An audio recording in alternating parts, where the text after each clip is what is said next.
नमस्कार दोस्तों, आप देख रहे हैं गब्बर आरटीआई ऑनलाइन, जहां हम आरटीआई से निकालते हैं सरकारी सच, छुपी हुई जानकारी और जनता के अधिकार। दोस्तों, क्या आपने कभी सोचा है प्रधानमंत्री राष्ट्रीय राहत कोष पीएमएनआरएफ आरटीआई के दायरे में आता है या नहीं? अगर आप पूछें पीएमएनआरएफ को आरटीआई लगा सकते हैं या नहीं, दान देने वालों की जानकारी मिल सकती है या नहीं, तो आज की वीडियो आपके लिए बहुत जरूरी है। दिल्ली हाईकोर्ट का ऐतिहासिक फैसला। आज हम बात करेंगे दिल्ली हाईकोर्ट के इस महत्वपूर्ण फैसले की। प्रधानमंत्री राष्ट्रीय राहत कोष बनाम असीम तक्यार फैसला 23 मई 2018। इस फैसले ने आरटीआई कानून को नई ताकत दी और पारदर्शिता को मजबूती दी। पूरा मामला क्या था?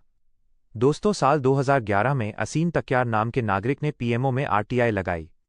उन्होंने पूछा 2009-10 और 2010-11 में पीएमएनआरएफ को किसने दान दिया, कितना दान आया, पैसा कहां खर्च हुआ।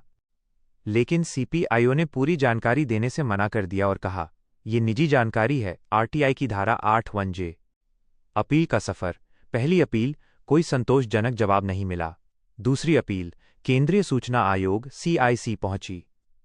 सीआईसी का आदेश, संस्थागत दानदाताओं इंस्टीट्यूशनल डोनर्स की जानकारी दी जाए। पीएमएनआरएफ को यह आदेश पसंद नहीं आया और मामला पहुंच गया दिल्ली हाईकोर्ट। पक्ष और विपक्ष के तर्क। पीएमएनआरएफ के तर्क। हम आरटीआई के दायरे में नहीं आते। हम सरकारी संस्था नहीं हैं। हमारा गठन किसी कानून से नहीं हुआ। पैसा जनता का दान है, सरकारी नहीं।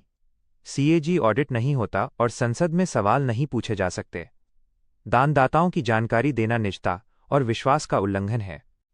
आरटीआई कार्यकर्ता असीम तक्यार के तर्क। पीएमएनआरएफ के अध्यक्ष भारत के प्रधानमंत्री हैं। संचालन पीएमओ के अधिकारी करते हैं।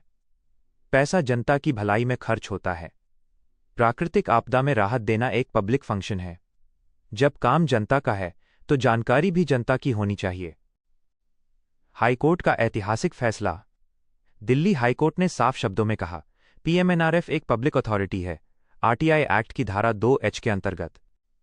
क्यों? प्रधानमंत्री के नियंत्रण में है, सरकारी अधिकारी संचालन में है, जनता के लिए सार्वजनिक काम करती है, इसलिए आरटीआई लागू होगी। दानदाताओं की जानकारी पर फैसला। कोर्ट ने कहा कि इंस्टीट्यूशनल डोनर्स कंपनी, बैंक, संस्थाएं की जानकारी देने में कोई निजता का उल्लंघन नहीं है। हालांकि व्यक्तिगत दानदाताओं पर स्थिति अलग हो सकती है, लेकिन इस केस में सीआईसी का आदेश सही है। कोर्ट का अंतिम निर्णय। पीएमएनआरएफ की अपील खारिज। आरटीआई लागू। जानकारी देने का आदेश बरकरार। निष्कर्ष। दोस्तों, ये फैसला बताता है, सरकार अगर किसी संस्था को कंट्रोल करे तो वो आरटीआई से नहीं बच सकती। पारदर्शिता जरूरी है। जनता का पैसा माइनस जनता का अधिकार। ये फैसला पीएम केयर्स जैसे फंड्स के लिए भी बहुत अहम है। अगर आपको ये जानकारी उपयोगी लगी हो, वीडियो को लाइक करें, चैनल को सब्सक्राइब करें, वीडियो शेयर करें। और अगर आप चाहते हैं आरटीआई ड्राफ्ट केस लॉ सरकारी सच, तो जुड़े रहिए गब्बर आरटीआई ऑनलाइन के साथ।